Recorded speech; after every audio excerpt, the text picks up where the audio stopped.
Good morning, everyone. It's with great pleasure that I welcome you all to the New York City Employment and Training Coalition's 2018 conference, Innovative Solutions for an Equitable Workforce. My name is Joey Ortiz. I'm the Executive Director of the New York City Employment and Training Coalition.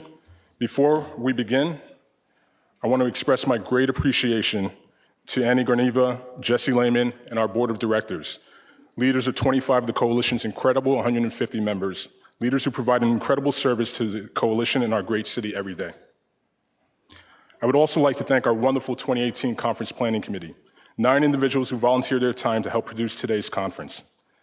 And finally, I would like to thank our sponsors, JPMorgan Chase, Building Skills, Here to Here, the City University of New York, Decoded, and all of our sponsors.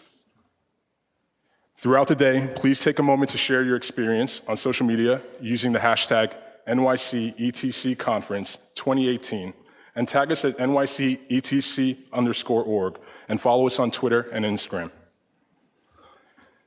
At registration and near the sponsor step and repeat, you'll find a sheet that says I advocate, one that looks like the slide on the screen. When sharing your experience on social media today, take a moment to complete a sheet and tell us what you advocate for. Tell the community and the city why you joined the more than 160 organizations present here today. Many people here today are dedicated members of the Coalition and all of our work to educate the field, increase investment in our communities, while many are also very new to the Coalition. Whether a committed member and partner or joining for the first time, you have come together to listen, share, and learn from each other with one common mission: become better at our craft of providing skills, training, and education into higher quality jobs and careers, and to work together to advance policy, practice, and outcomes for the city's workforce development system. Today, over the course of the day, we'll hear about the major challenges facing New York City's workforce created by both the changes in our economy and by the inherited inequities in our society. As the day goes on, we'll also start to hear about innovative solutions that many in our community are using to help New York's workers and businesses meet these challenges. On this stage and in our breakout workshops, you will listen to and share your own solutions to help our city meet its full potential. Work is rapidly changing. This threatens to leave an increasing number of our clients as bystanders rather than as contributors that we know that they are and can be. This cannot be. It cannot be overstated how pivotal a time this is for our field. Business in our sectors cannot be conducted as usual. The future of work begins with its workers. It begins with our communities. It begins with our people. There are those who would cast doubt on an individual's future because of his past. Not us. We believe in the promise of the city and every person in it. There are those that would have you believe that providing residents of the city with barely adequate services for them to reside and survive here is enough and somehow worth your vote. I vote no. I say it's not enough and will never be enough. We stand ready to work with anyone who will work with us to achieve our mission and enact real, systematic change. Since joining the Coalition in February of this year, I continue to be inspired by the amazing work workforce professionals do each day in our city to ensure that every New Yorker gains the skills needed to earn a meaningful income and create a just and equitable society. Like many of you, I'm a lifelong New Yorker and grew up in poverty. I was raised by a single mother, a civil servant of almost 30 years, who did everything she could to provide a home, did everything she could to put enough food on the table, and to keep me and my 2 brothers safe. My mother is the strongest woman I've ever known and my hero. This is a city full of heroes who are trying to provide for themselves and their family. Sadly, for so many of our mothers, fathers, brothers, sisters, grandparents, aunts, uncles, and neighbors, this just isn't enough. There should not be not one single person in the city who, if they work hard, should struggle to make ends meet. A city that does not provide for every single one of its people is not a city that I want to call home. We want a home where everyone has access to the skills, talent, and education required to flourish. And like many of you who join your respective organizations, I joined the Coalition because I believe our city needs to do more for its people. And I'm proud of the fact that at today's conference, in addition to hearing about the challenges facing our city, we will also hear about the important work being done by members and partners of the Coalition to rise up and meet those challenges. Like many men, I turn to the words of inspirational women when I need some advice. Today, I turn to the beautiful words of the singer and poet, Andrew Day. It all means nothing if you don't stand up for something, and I stand up for you. Every single day, I stand up, we stand up to provide pathways for our people so that they may be afforded the opportunity to stand up on their own. We stand up to provide a pathway for every one of our city's brothers and sisters, regardless of gender, race, sexual orientation, age, history of incarceration, socioeconomic status, disability, citizenship, to stand up and provide a pathway for themselves to a better life. My name is Joey Ortiz. I advocate for the workforce development community to ensure that every New Yorker has access to the skills, training, education needed to thrive in the local economy, so that every business is able to maintain a highly skilled workforce, and so that every New Yorker can stand up on their own feet, look in the mirror, and be proud of who's looking back at them. Thank you for allowing me to speak with you today. So stand up, and please join me in welcoming Jim Conigliaro Jr., the founder and president of the Independent Drivers Guild, Eli Dvorkin, managing editor at the Center for Urban Future, Elizabeth Lukas, CEO at Decoded Americas, Abby Marquand, program officer of global philanthropy at JPMorgan Chase, and New York City Council member Ritchie Torres, in conversation with moderator Ben Max, executive editor at the Gotham Gazette.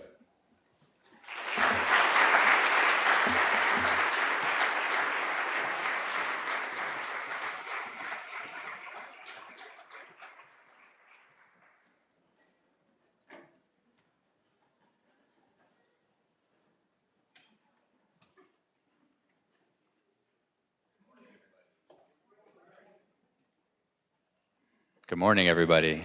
Hi. You heard me the first time, but now it's better.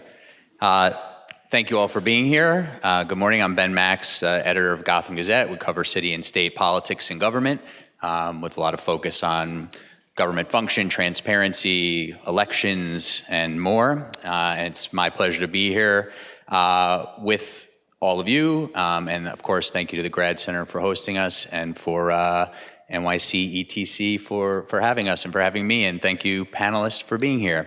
So we're going to jump right into the discussion about the future of workers, obviously something that many of you in this room are dealing with and working with, and many are talking about all over the country and the world.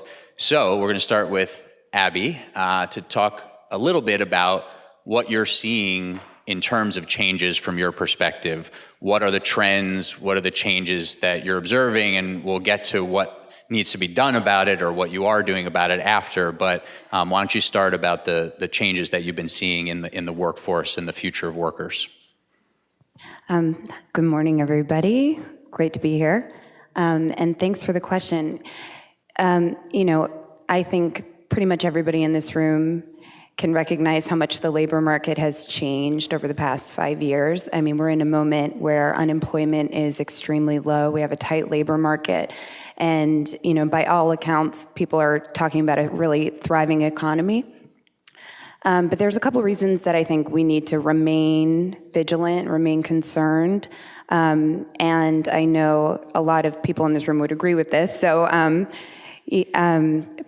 I think one thing that we really need to be focused on when we think about the future of the workers is really the gap between the people who are benefiting from the thriving economy and those who are not benefiting. And I think we are seeing this more and more. I am fortunate as a funder to have a bird's eye view kind of on the landscape of what's happening. And really this is just a really, really important and critical issue we need to look at. So essentially, we've seen a hollowing out, we all know, of the middle class and of the jobs that require less than a bachelor's degree. And this means that it's much harder for people to access, good jobs in this economy. So, this kind of leads to the next really important concern, which is that this is a moment in time, and if we don't take this as an opportunity to really shift the way our workforce system works, we're going to miss this great opportunity. And what I mean by that is that employers really need us, really need the providers here in the room. They are really desperate for talent. They're really desperate for well-trained, qualified people. And, probably for the first time, they're actually recognizing that there's value in diversity in their labor force, and they're looking to providers really in a new way. And what that offers is a real opportunity to leverage employer investment in a new way. So I think we're going to hear a lot more about that throughout the day, but those are a couple things that I think are changing or have changed and present real opportunities. Thank you. Eli?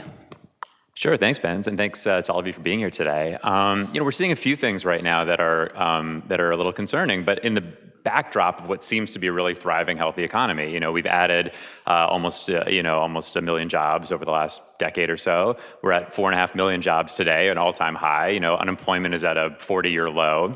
But these benefits have not been distributed evenly across the city, So we see unemployment rates that vary wildly across the city.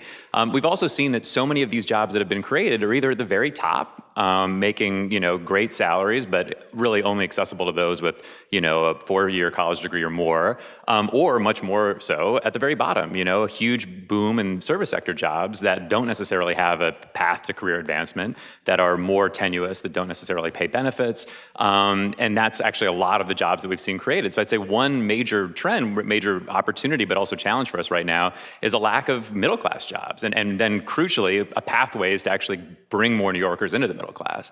The other trend that's a little bit further around the corner, but not as far off as you might think, is automation. The Center for an Urban Future, we've done a lot of research in the last year looking at the effects of a more automated economy on New York City. And I got some good news right off the bat for all of you in the room. Robots aren't very good at aligning the workforce development system to improve equity. So you all have jobs. That's not something that robots are going to do anytime soon. But and I think even more importantly, let's not get too pessimistic.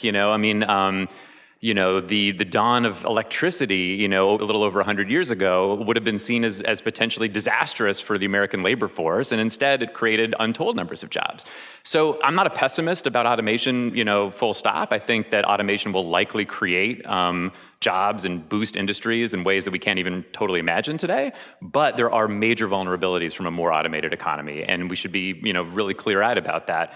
We found that, again, just a little bit of better news. New York City is actually less vulnerable to automation than the country as a whole. We have more work here in the city that is less susceptible than other parts of the country. So there's some good news here. But there are still more than 1.4 million jobs in New York City today so that's about 1 in every 3 jobs in the city that have the potential for at least half of their tasks to be automated. And that's using technology that already exists. We're not talking about, in some brave new world. We're saying with technology that's here now. Now, it doesn't mean that those jobs are going away. We actually studied the issue and we thought that there may be as many as 456,000 jobs that are really vulnerable. 456,000 jobs. That's a lot of work in New York today. Those are jobs where more than 80% of all of the job tasks can be automated. So, we see some major opportunities here, but we also see some major challenges. And, in particular, we're talking about a lot of work that is currently done by folks who don't make a lot of money necessarily today. We found that more than half of all of those highly automatable jobs make less than $40,000 a year. Those jobs are typically disproportionately held by immigrants, disproportionately held by women, disproportionately held by people of color. So, unless we get really serious about this, I think we're going to see automation actually worsen inequality rather than, be able to harness it to create jobs, grow industries, and see how the benefits of new technology could actually help us build a more equitable city. Thank you. So Jim, you run the Independent Drivers Guild, so you're right in at the front burner of this question about the future of workers. So what have you seen in terms of trends in a changing economy? Yeah, so I think when you think about growth and kind of new ways of work, I think the first company everybody thinks of is Uber. And we could probably say that most people in this room have probably used Uber before if you haven't even driven for Uber. And so just an example of the growth, the black car industry, which Uber is classified in New York City, had 10,000 vehicles in it 6 years ago. Today, there are over 80,000 vehicles and 160,000 drivers in New York City. That is the 5 boroughs of New York City. You could see it when you're on the street, you can see the plates, you can see the cars. The growth in this particular industry alone could forecast what is essentially the future of work, and it is workers getting work, jobs off of platforms. 91% of those workers in this industry today are immigrants, and that's what makes up our workforce. I think there is a number of good things we can say about this style of work, whether it gives single parents flexibility, whether the service itself has helped outer boroughs. On the other side of that, 60% of drivers use this to work more than 40 or 50 hours a week, and 40% of them qualify for Medicaid. So you have workers putting in full-time hours and still qualifying for Medicaid. 20% qualify for food stamps. So we can say all we want about the future of work and how it might be getting better, but at the end of the day, it's not playing out as well for the people that are doing the work. And so there has to be a focus on wage levels, earnings in this type of independent contractor, independent workforce, because they don't have traditional protections. They don't have a social safety net, disability, access to retirement. Many drivers don't have health insurance, and if they do, they are very underinsured. And so the lack of safety net, the lack of minimum wage laws is a major problem in the future of work and as it grows. And I think maybe we'll come back to this, but to merge the two comments we just heard, there's also a question about whether some of those jobs are going to become automated, right? And self-driving cars and things of that nature that add another layer of concern. Councilmember Torres, to some of what Jim just said, the City Council has been doing some legislating specific to that industry, but you can start first on that or on other larger trends that you're noticing in terms of where the workforce is.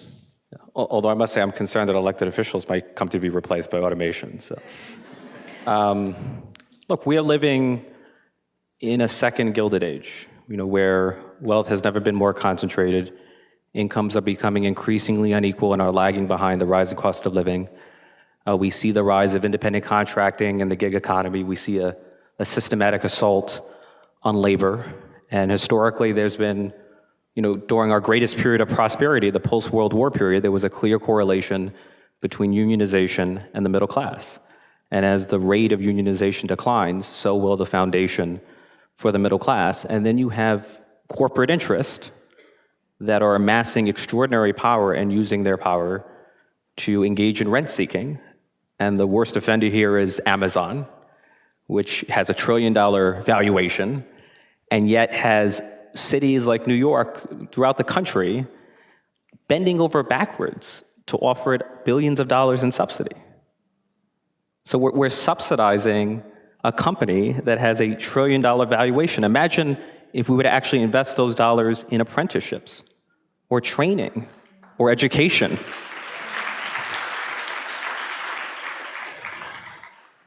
So instead of alleviating these trends, I think it's often the case that public policy, including the city, is exacerbating them. Right? Economic development is often a balancing act between growth and equity. And our approach, the city's approach to economic development, prioritizes growth to the exclusion of equity. Right? Even in the de Blasio administration, there's been a tale of two jobs plans. There's been New York Works, which largely prioritizes growth, and then there's Career Pathways, which largely prioritizes equity. Do you want to guess which one has been more funded? One plan has the resources of EDC behind it. The other remains a broken promise 5 years after its inception. So I think the city has been more part of the problem rather than part of the solution. And just quickly, you represent part of the Bronx. The Bronx is the borough with the highest rates of poverty. What are you seeing in the Bronx in terms of the workers there?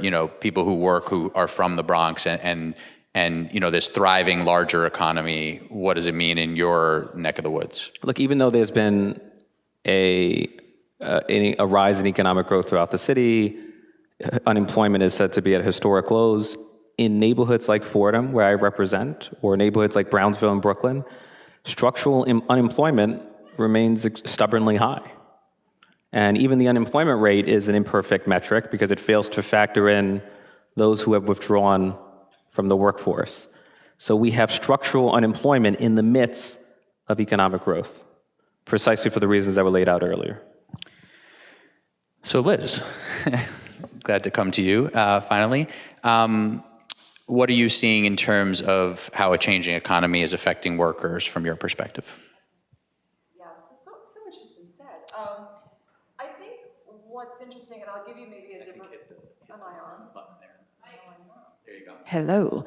Okay, so I'll give you a different perspective. I don't work on the government side. I work in a corporate training organization, and we go into these large companies and we help them sort of see the future through new technologies. And I think some of the things that we are seeing is that the pace of change is palpable. It is like real, and it's happening in corporate America. It's not happening to the same degree in some of the universities that we're talking to. So you're getting a lot of like college students coming out from amazing schools, coming in with business degrees and whatnot, and they don't know what APIs are. They don't know what machine learning is.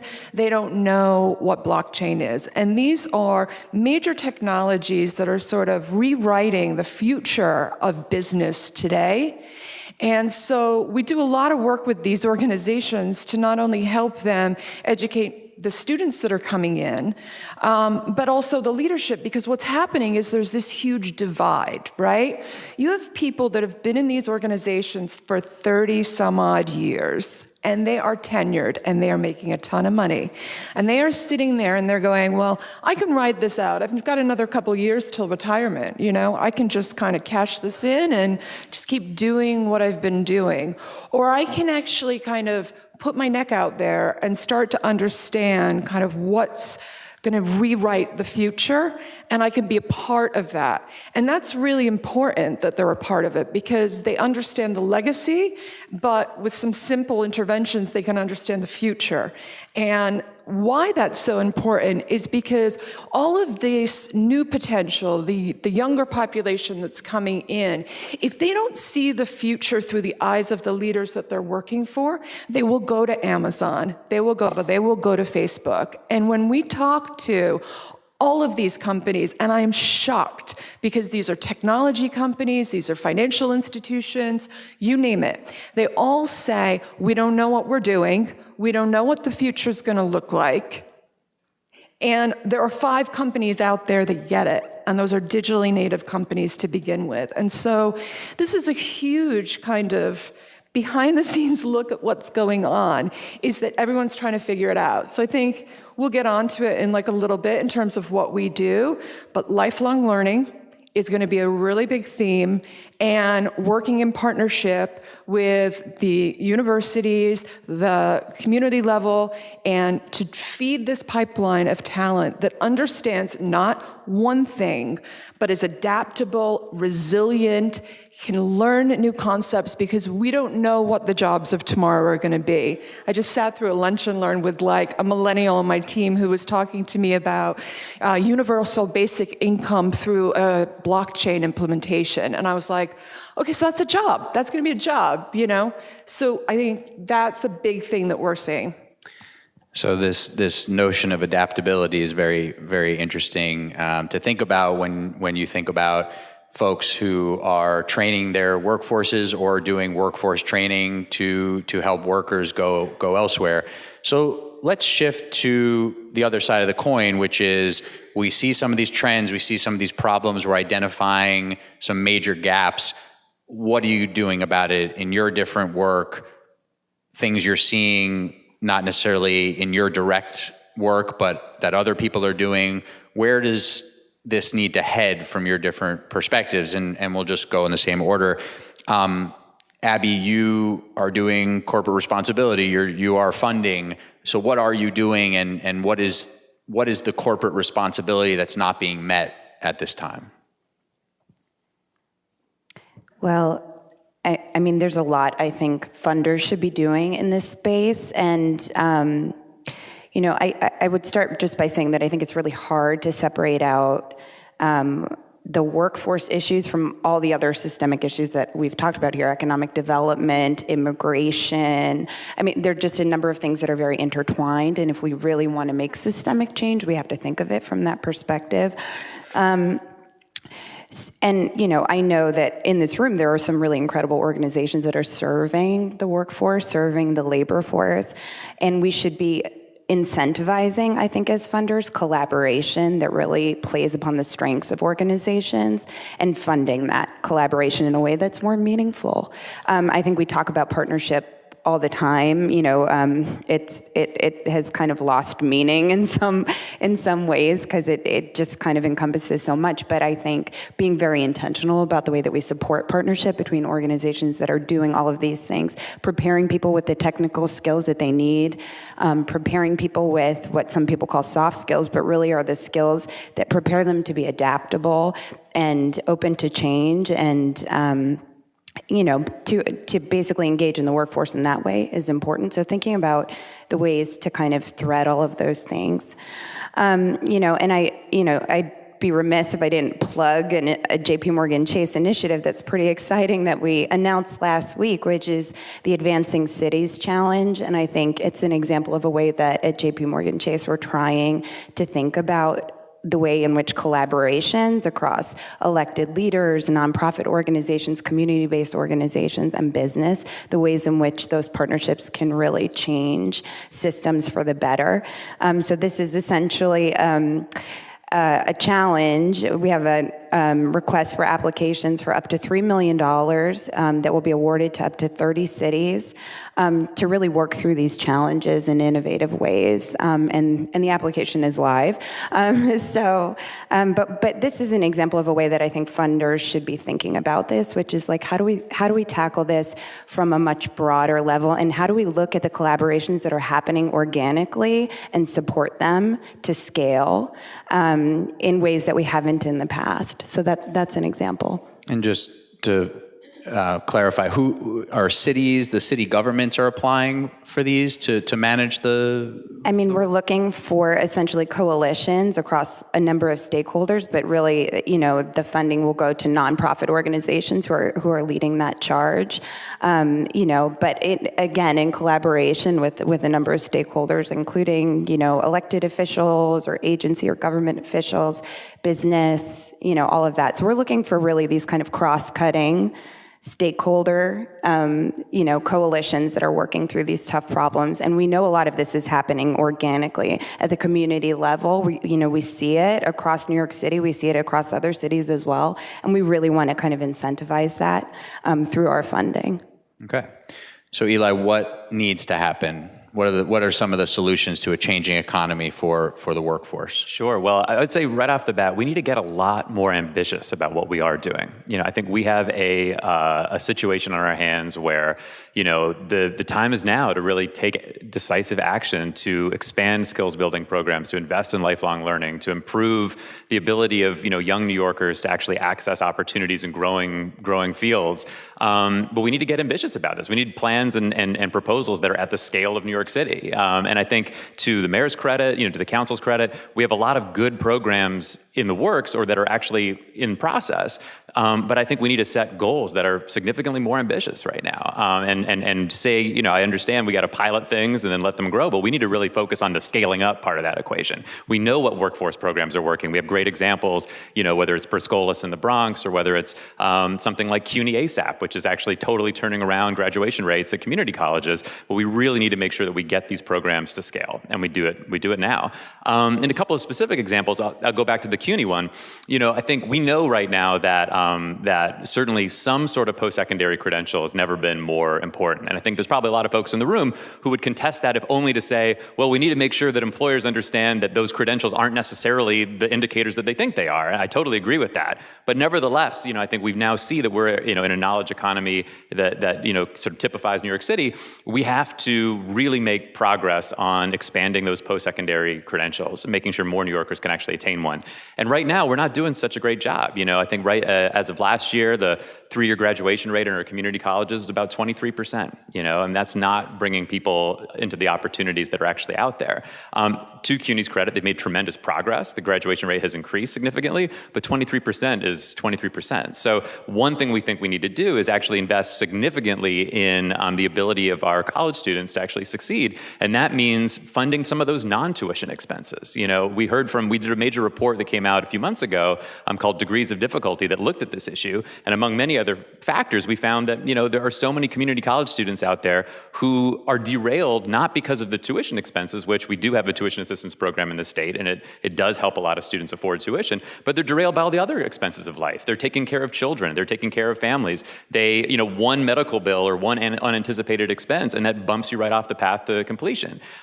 We have so many students that are enrolled part-time, and they can't access the tuition assistance program effectively.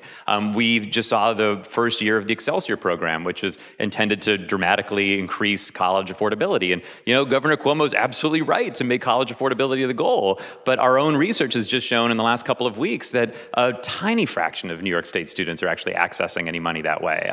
Fewer than, I think, 1.7%, 1.6% of CUNY students, 1.6% actually got any money at all under the Excelsior program. And, one of the explanations is, well, they're already getting some tuition assistance, fine, but then low-income students need money for things other than tuition, if we're going to get serious about turning around those graduation rates. I would also add, and just to echo this theme about sort of lifelong learning, it's not going to be enough to just focus on the K-12 system, on higher ed. We need to make sure that New Yorkers can access the right training for the right credential all throughout their lives. We don't have a system like that today.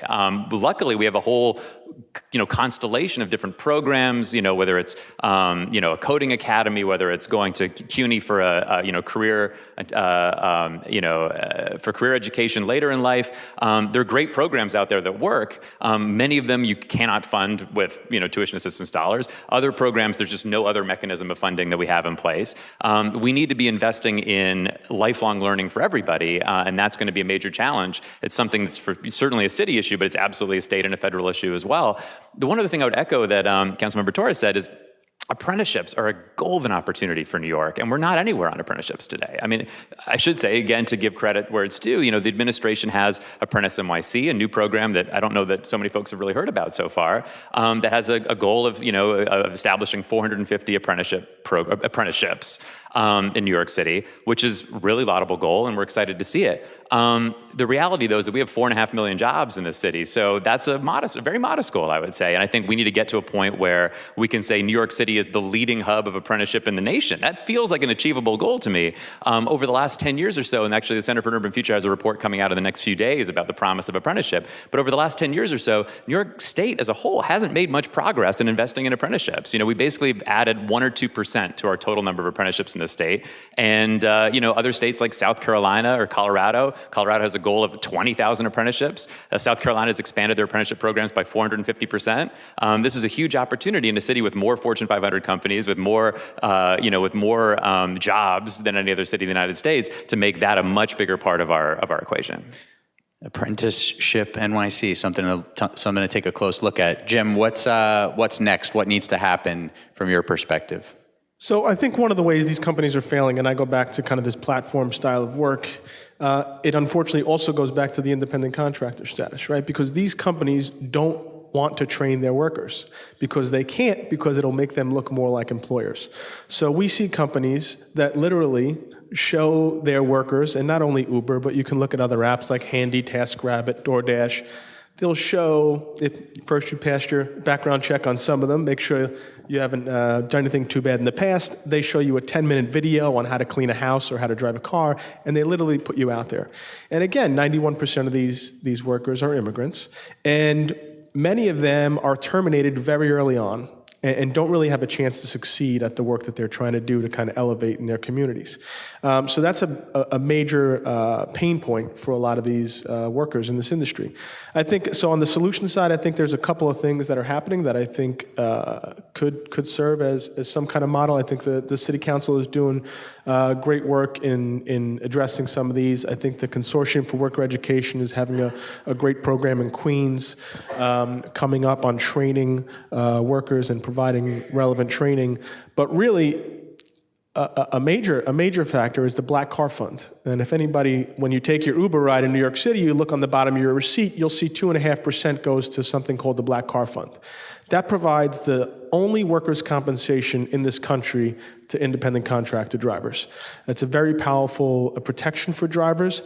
Out of that fund, our group has also collaborated. We provide over 12 hours of training that drivers actually get paid to come to the course. And we've just expanded some of those benefits to include vision insurance, telemedicine, access to navigate the healthcare system in New York. So I think when we really should start to look at these type of models where there's a small surcharge taken on tasks or rides that can really provide relevant training benefits to workers in New York City. And that's not to say companies shouldn't pitch in and pay their fair share, but I think it's a good model for us to look at and definitely to be explored. Yeah, that's an interesting point about where what's happening in terms of regulations and charges in that industry might apply elsewhere. Also takes some organizing of workers often. Councilmember, where you talked about the lack of investment in the workforce development programs, career pathways, versus the sort of flashier jobs program. Is that sort of the main answer? Is funding career pathways better, or where do things need to go? There's no single magic bullet, but far more public dollars are spent on giveaways than pathways. And we cannot employ the poorest New Yorkers unless we're willing to break down the barriers that prevent their employment. Right? That would seem common sense to me. I think the starting point is fully funding the career pathways, which recommends an annual investment of $60 million. The City Council should continue passing legislation that sets labor standards. We set a modern framework for regulating for-hire vehicles with minimum pay, minimum fares, vehicle utilization standards. We've provided protections for freelancers. We've licensed low-wage industries like car wash and industrial laundries or fast food restaurants. So we've done quite a bit and really cracked down. We need to crack down on just the rampant wage theft and exploitation of workers in the construction industry, where undocumented workers are particularly vulnerable. And I believe we should actually criminally go after contractors. A comment about the need for a baccalaureate. I obviously recognize the value of post-secondary education, but I worry that we're so preoccupied with a baccalaureate. Almost, someone has used the phrase, the cult of the baccalaureate, that we've overlooked the need for vocational education, that some people are more tailored for a career readiness rather than college readiness. And then something to be said about the universal basic income, where I've heard, some of the masters of the universe, some of the masters of Silicon Valley claim that UBI is going to be the magic bullet that's going to save us in a world of mass unemployment. And I just feel that is so offensive. For me, work has a moral dimension, a character-forming dimension. My constituents want to work. Universal basic income can be a supplement to a livelihood, but it's no substitute for a livelihood. So I feel like we have to figure out how to protect ourselves against mass unemployment. There are millions of truck drivers who are set to lose their livelihoods at the hands of automation. What are we going to do to ensure that those truck drivers have a livelihood? So I'm not sure if I share your optimism. I worry that the kind of prosperity that we saw in the wake of World War II might have been a historical anomaly. I don't think we should take that for granted, that the ingenuity of American capitalism is going to make everything wonderful. So we're going to hear from Liz, and then we'll have a couple minutes. We'll have a couple minutes for others to respond. Yeah, but Liz, go ahead. When you gave your first remarks, you got at a little bit of this, but maybe you can expand a bit more on where things need to head, and especially for folks in the audience who might be doing the work of workforce development or trying to connect people to resources that they need. Yeah, so where to start? Okay, so just to step back, my personal belief is that we need a bit of a culture shift in America. The things that we value or have been put on a pedestal are fame and money and power, and I think we're seeing a shift I really do. Because the people that I bring into my organization do not get as much money as they could get somewhere else. You know, we're an education company, so we all know what that's like. So, but what they come for is they come for purpose, and they come to change the world, and they come to make an impact. And there's a movement that is happening that we need to harness, because it is this kind of like radical humanity that needs to exist with this kind of uprise of technology that needs to counterbalance what's happening so that ethics becomes more important, and understanding, there's that timer, and understanding kind of the implications of your actions, right? So you look at things like blockchain and AI and the impact that it can have in sort of back office functions. These are white-collar jobs that are going to go away at the click of, a wrist or whatever. And it's happening. We're already seeing like UBS plans on like reducing 30% of its workforce in the next 5 years. These are hundreds of thousands of people, okay? So what can we do about it? It's a big issue, obviously. We don't have enough time to get into all the details. We do have about 5 more minutes. Oh, we have 5 more minutes. You could take 3 of them. Okay. So I think 2 things. My company is based in the UK. The UK does have something called the Apprenticeship Levy, where they tax companies' payrolls over 3 million, like 0.5% goes back to the government, basically. And you can collect that, you can reimburse that if you put through a government-sponsored curriculum, of which are very advanced. There's a data science track and whatnot. And we are doing a lot of work over there building apprenticeship programs within corporate America that are transforming the workforce from within and reskilling them for the new jobs that are going to show up tomorrow. And companies in the US that we work with are like, shit, I wish I had that, but I'm going to pay for it myself, because we've talked about the economy's good. These companies have a lot of money, and they just got their tax breaks, so they're flush. Trust me.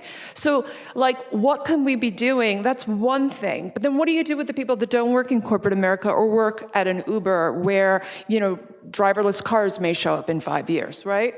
I think reaching out to the community level, so we're talking to community colleges and saying, listen, we have this great curriculum that is blended, it's virtual. Can we train your teachers? Can we give you that curriculum? Can we work with you to get to the community level and start getting people involved in this? And I think what needs to happen, and what we're hearing is like, yeah, that's great, but I don't even have people raising their hands to say I want to be a data scientist or something like that, because quite frankly, like, I'm terrified of that. What you need to do is you need to get people excited about technology. Technology is not this thing that exists over here. It's in your pockets. It's your life. It's your children. And we have to embrace it as a creative landscape that is exciting, and we need to participate in it, and we can't close our eyes and say, well, there's a bunch of smart people over there figuring out what's going on. That's the terrifying stuff. We need to all wake up and get excited about this and participate in it. I'll leave it at that. Thank you. So we have a couple more minutes.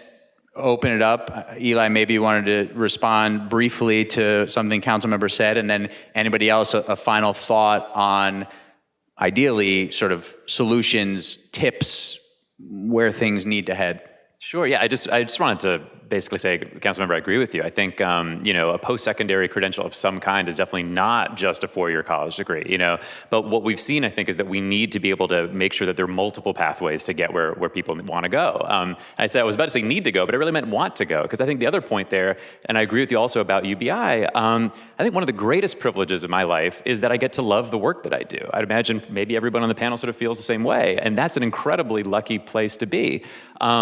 And to be able to offer those sorts of pathways, people don't just want ideally any job. They want a job that has some dignity and gives them a sense of purpose. That's a tough and tall order, but I think we should settle for nothing less than that. And I think one of the ways that we can start to achieve that is to think about where New York City's economy is growing and actually making sure that we have meaningful pathways into those opportunities, so that we don't have a bifurcated economy where there's just jobs for the haves and jobs for the have-nots. That's going to require a level of technical fluency that we don't necessarily train for today, among many other things, and credentials that actually are meaningful in the workplace. We have a lot more that we can do on both those fronts. Jim, a final thought? Were you getting ready to jump in there? Yeah, so whenever I'm in front of a crowd, 4.5 stars, get your driver terminated, so be careful with your 4 stars. Tip your driver. And support driver pay, which will be, thanks to the City Council, will be addressed in October. We need everybody's support we can. These drivers, there's a lot of... Let me ask you real quick about this. Are the drivers that you work with looking to find career pathways? Are they looking to do other things, or do they want to make sure that the livelihood they have is protected and they can have benefits and they can survive and have a decent quality of life? Yes, so I mean, there's 100,000 pool of drivers, so there's a mix, right? But every one of them just wants to make their lives better and wants to be able to put food on the table. And when they go out, they want to be safe, they want to be able to provide for their families, and transportation in the outer boroughs are great, but 150,000 drivers, they don't live in the central business district. They live in the outer boroughs, right? And so it's important for us to have good jobs in those outer boroughs just as much as we need to have cheap transportation. So just think of that. Okay. Anyone else want to jump in? 30 seconds? No. Okay, we're going to wrap up there. Thank you all for being here, and thank you to our panelists.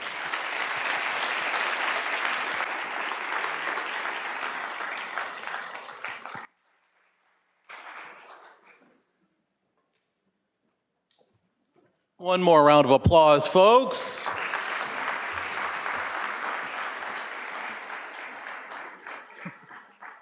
Good morning, everyone.